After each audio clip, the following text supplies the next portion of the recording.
နာမည်တည်စင်အေးလို့ခေါ်ပါတယ်အခုလာခဲ့တာတော့အရှိတကုံမျိုးနေရာလာခဲ့ရပါဟုတ်ဒီတင်တန်းကနေကြတော့ကျမတို့ဒီနေ့ကြတော့ဒီချင်းတောင်းရက်လုံကြီးတင်တန်းပေါ့နော်အဲ့ဒါလေးလာတက်တာဖြစ်ပါတယ်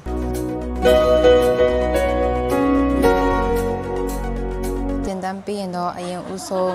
ကိုအရင်ကျွမ်းအောင်လုပ်မယ်ပေါ့နော်အရင်အဆုံးလက်ရတည်တက်အောင်လုပ်မယ်ပြီးလို့ရှိရင်ကိုယ်တိုင်အသုံးပြုဖို့ချင်းကလေးတွေဒီဇိုင်းတခြားဒီဇိုင်းတွေဖန်တီးမယ်ပြီးလို့ရှိရင်အဲ့အနေမှာသစင်ကျွမ်းလာပြီဆိုလို့ရှိရင်ကိုရဲ့ဘယ်လိုပြောမလဲဝင်ငွေတစ်ခုအနေနဲ့ပေါ့နော်လုပ်လို့ရအောင်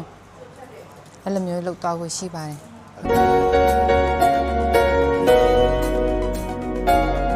တဲရတာအရန်ဆင်ပြေပါတယ်ပြောမယ်ဆိုရှင်မျောလင့်ထားတဲ့ပို့ပြီးမှပေါ့နော်မျောလင့်ထားတဲ့ပို့ပြီးမှအများကြီးတွေးရတယ်ပေါ့ပြောမယ်ဆိုလို့ရှိရင်ဒီတင်ကြားပေးတဲ့ဒီဆရာမတွေကစိတ်ရှိရပေါ့နော်လို့ရှင်ဒီကလာတဲ့ဒီအမျိုးသမီးကန္တာပေါင်းစုံအမျိုးသမီးတွေစီကနေလဲဒီတခြား networking တော့တခြားအလုပ်ကန်အခွင့်အလမ်းတင်တန်းတွေအဲ့လိုမျိုးတွေအများကြီးနားထောင်ရတယ်သိရတယ်ပေါ့နော်ဟုတ်ကဲ့ရှင်းတတ်ပါတယ်